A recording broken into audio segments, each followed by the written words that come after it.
All right. So our minds think about 1,000,000 thoughts a day. Safe to say, right?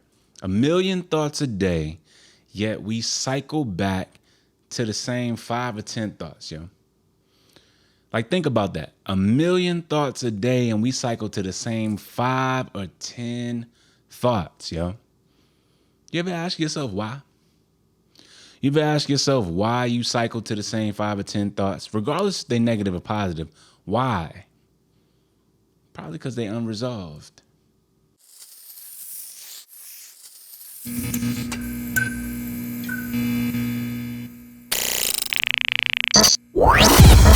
So here it is. Unresolved thoughts, and we cycle back to them, every day. All right.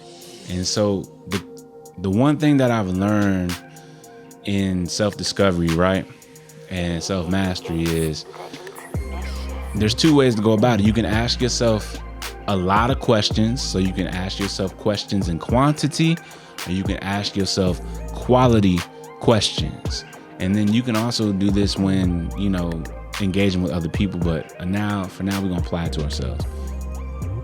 So you can ask yourself all these different questions, or you can ask yourself 2 specific questions.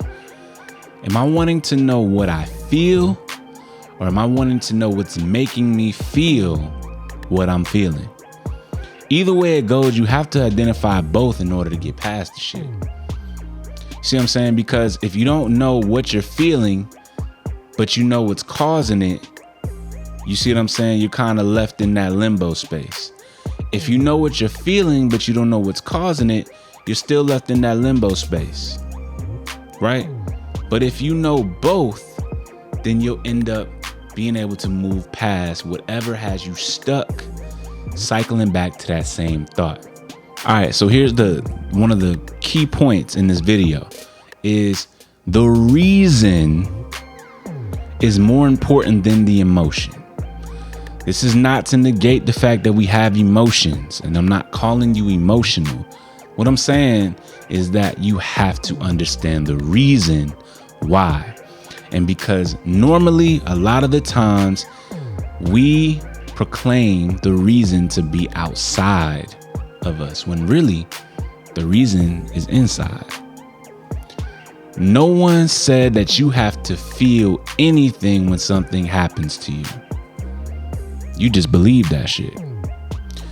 Something that doesn't go in your favor happens, and you automatically attribute a negative feeling to it. That's you. But really what you do is you say, oh, this person or this thing is making me feel this, when really you are feeling that.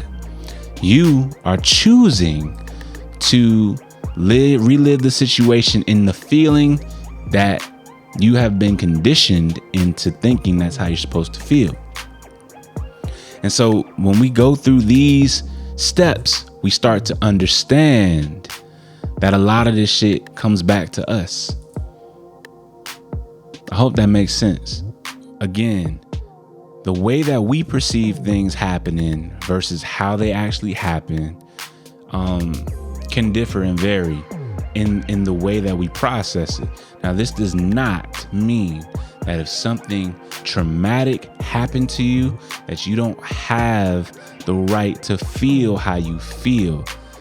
But we do need to identify what's really going on, so that way we can process it better, so we can actually release that energy. Feel what I'm saying? Because all it does is stay stagnant in us, and it doesn't allow us to be our best selves and move past it. That's why we always cycle back to traumatic experiences, because the body is really telling you, yo, it's time to deal with this shit. Feel what I'm saying? So listen to that shit, man. Listen to your body, listen to your mind, listen to your spirit, listen to your heart, to your gut, whatever you want to call it. You need to listen to it. So these are the 2 ways that you can identify that. All right.